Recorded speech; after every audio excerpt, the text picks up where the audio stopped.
Olá, pessoal! Sejam muito bem-vindos a mais um Medical Cast, um podcast feito para trazer novidades da área da saúde e medicina de forma descomplicada para você. Eu sou Thales Bretas, médico dermatologista, mestre em ciências médicas pela UF e vou aqui falar um pouquinho sobre tudo de novo que está saindo na área da saúde para vocês. É importante lembrar aqui que o conteúdo desse podcast é meramente educacional. Ele não substitui uma consulta médica. Então, se você tem algum problema de saúde, procure um profissional adequado para tratar e diagnosticar o seu problema. Estão preparados para conhecer as últimas novidades na área da medicina? Vamos lá! Remédio para Alzheimer pode tratar manias como a de arrancar os cabelos.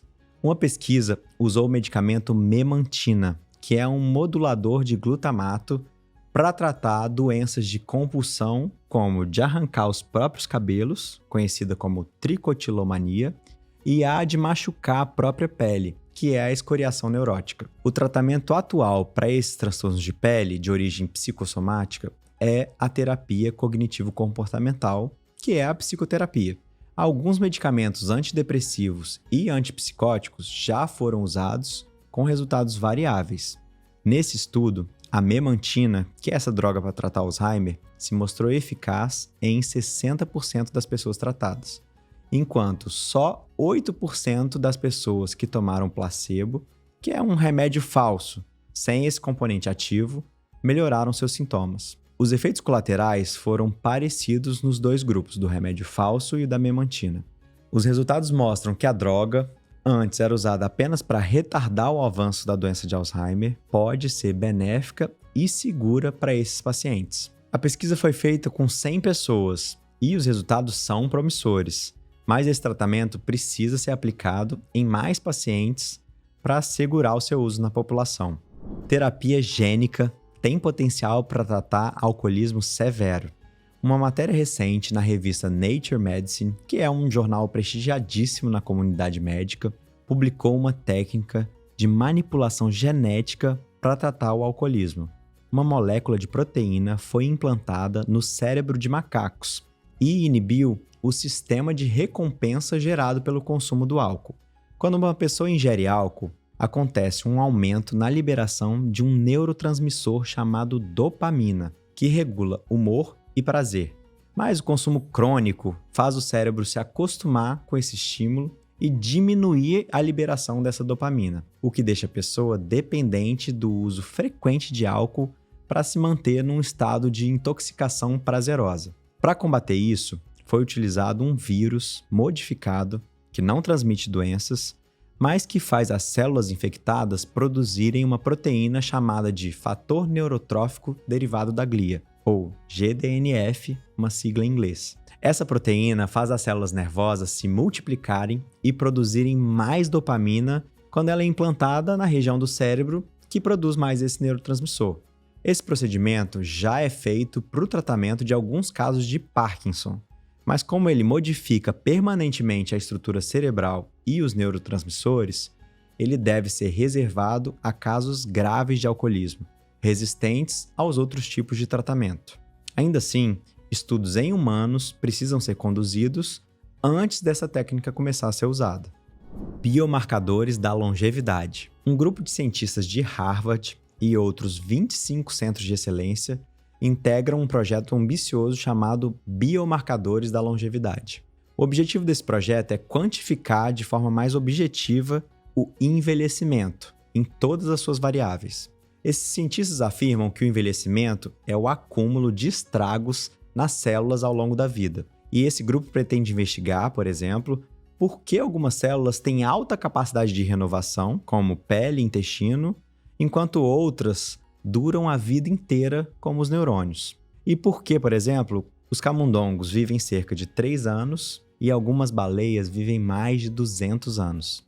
A gente sabe que algumas situações de estresse, como uma cirurgia longa, ou um tratamento de câncer, ou mesmo uma infecção como a Covid-19, levam a um aumento transitório da idade biológica. Depois de resolvida essa agressão, a recuperação consegue reverter o aumento da idade, como acontece, por exemplo, no terceiro trimestre de gravidez, em que há uma demanda metabólica tão grande que a mulher que deu à luz fica mais velha naqueles 3 últimos meses de gestação. Entender o envelhecimento pode nos levar ao desenvolvimento de técnicas para retardar esse processo, através de intervenções genéticas, medicamentos ou até mudanças de hábito de vida como a alimentação. Uma técnica que o grupo usou em laboratório, chamada de parabiose, conectou cirurgicamente organismos de 2 camundongos, um de 3 meses de idade e outro de 20 meses de idade, por um período de 3 meses. Após esse período, mesmo depois da desconexão, o camundongo de 20 meses não só rejuvenesceu, como permaneceu assim mais jovem. Isso quer dizer que os fatores de longevidade podem não ser só genéticos, mas sim um conjunto de muitas variáveis. E são justamente essas variáveis, chamadas biomarcadores do envelhecimento, que devem ser esmiuçadas por esse grupo.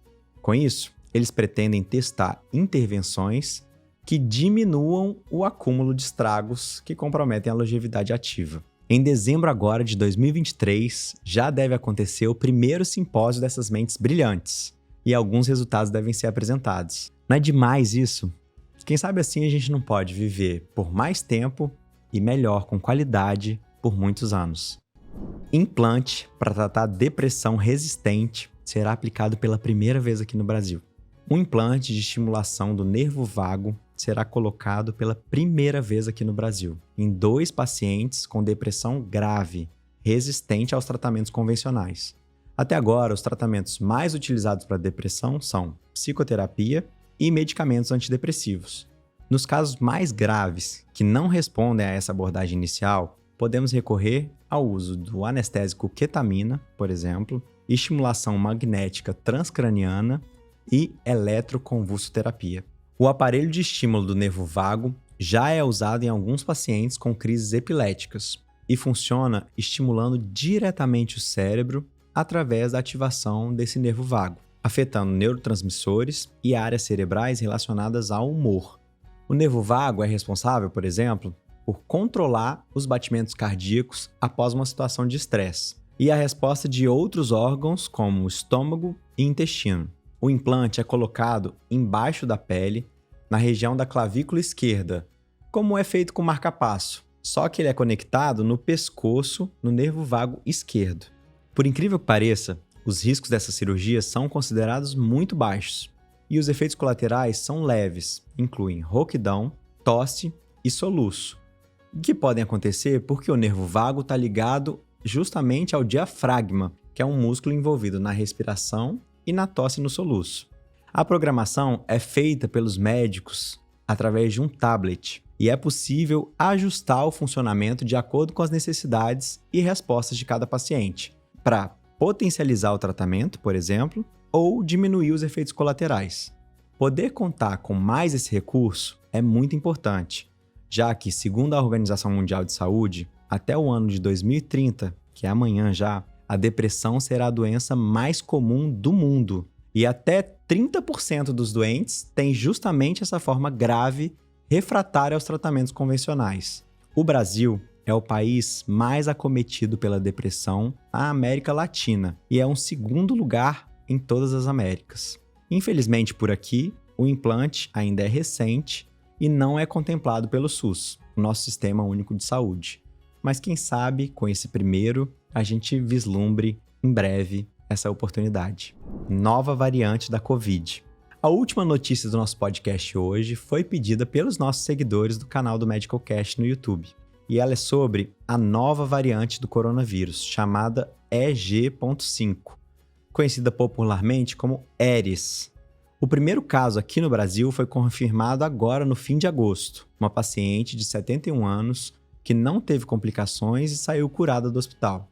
Essa variante deriva da Omicron e foi descoberta em fevereiro de 2023. Segundo representantes da Organização Mundial de Saúde, essa variante, assim como a Omicron, afeta principalmente as vias aéreas superiores e não parece ter gravidade maior do que as outras. Ela representa hoje cerca de 1 em cada 7 infecções pelo Covid, e por isso é tão importante manter o calendário vacinal recomendado para a sua idade e a sua saúde.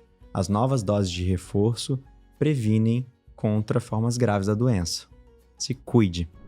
Então, gente, muito obrigado a todos os ouvintes que escutaram mais um episódio do Medical Cast. Quem ainda não ouviu os outros, volte lá, ouça, se inscreva no canal, curta, compartilhe. E antes de mais nada, eu queria agradecer também a Profilo, que me ajudou a realizar esse projeto, que eu tô amando fazer. Se você, por acaso, não gostou de algum conteúdo, traga a sua sugestão pra gente, que eu vou amar compartilhar com vocês o que vocês querem ouvir nas novidades médicas aqui no Medical Cast. Beijos e até o próximo episódio.